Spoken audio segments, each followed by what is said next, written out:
28 अगस्त 2024 बुधवार।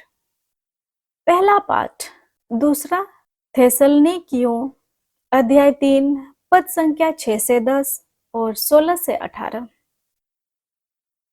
भाइयों, हम आपको प्रभु ईसा मसीह के नाम आदेश देते हैं कि आप उन भाइयों से अलग रहें जो काम नहीं करते हैं और उस परंपरा के अनुसार नहीं चले जो आप लोगों को मुझसे प्राप्त हुई है। आप लोगों को मेरा अनुकरण करना चाहिए। आप यह स्वयं जानते हैं, आपके बीच रहते समय हम आक्रमण नहीं थे। हमने किसी के यहाँ मुफ्त में रोटी नहीं खाई, बल्कि हम बड़े परिश्रम से दिन रात काम करते रहे, जिससे आप लोगों में किसी के लिए भी भार न बने। हमें इसका अधिकार नहीं था, ऐसी बात नहीं, बल्कि हम आपके सामने एक आदर्श रखना चाहते थे जिसका आप अनुकरण कर सके। आपके बीच रहते समय हमने आपको यह नियम दिया, जो काम नहीं करना चाहता उसे भोजन नहीं दिया जाए। शांति का प्रभु स्वयं आप लोगों को हर समय और हर प्रकार शांति प्रदान करता रहे। प्रभु आप सबके साथ हो। मैं पौलुस अपने हाथ से यह नमस्कार लिख देता हूँ। यह मेरे सब पत्रों की पहचान है, यह मेरी लिखावट है। हमारे प्रभु ईसा मसीह की कृपा आप सब पर बने रहे। यह प्रभु की वाणी है। ईश्वर को धन्यवाद। संत मती के अनुसार आज का पवित्र सुसमाचार अध्याय 23 पद संख्या 27 से 32। ढोंगी, शास्त्री और फरीसियों, धिक्कार तुम लोगों को, तुम पुती हुई कब्रों के सदृश हो, जो बाहर से तो सुंदर दिख पड़ती है, किंतु भीतर से मुर्दों की हड्डियों और हर तरह की गंदगी से भरी हुई है।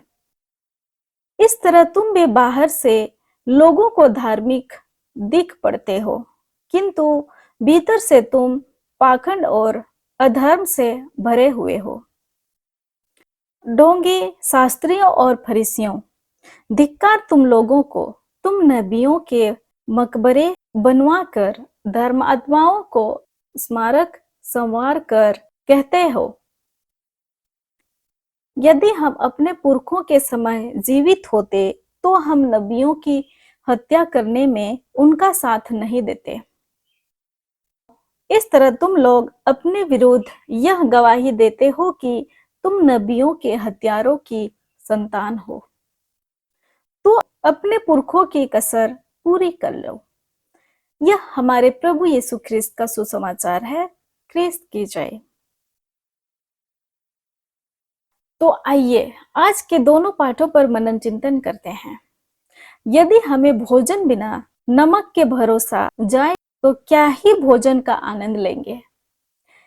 इसी तरह यदि हम ईश्वर की आज्ञाओं और प्रभु यीशु की शिक्षाओं की जीवन में लागू नहीं करेंगे तो हमारे जीवन भी बेस्वाद भोजन की तरह हो जाएगा।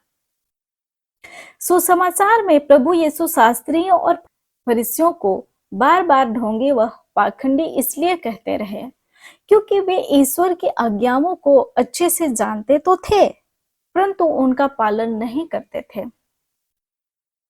यदि वे आज्ञाओं का पालन नहीं करते तो वे ईश्वर के साथ संबंध बनाने के लिए नहीं, बल्कि लोगों को दिखाने के लिए आज्ञाओं का पालन किया करते थे।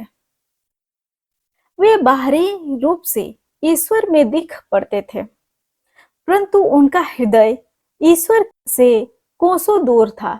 उनकी नजर ईश्वर पर तो दिख पड़ती थी, परंतु उनका हृदय भेंट वस्तुओं व दान पत्रों पर टिका रहता था।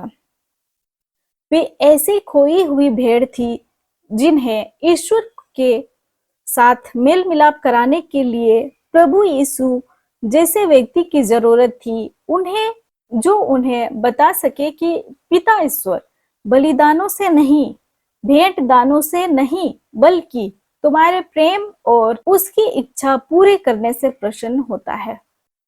शास्त्रियों और फरीसियों के लिए ईश्वर की इच्छा थी कि वे अपने पाखंडी जीवन को त्याग कर प्रभु यीशु में विश्वास करें, साथ ही अपने महिमा के लिए नहीं बल्कि ईश्वर की महिमा बखेरने के लिए अपना जीवन व्यतीत करें।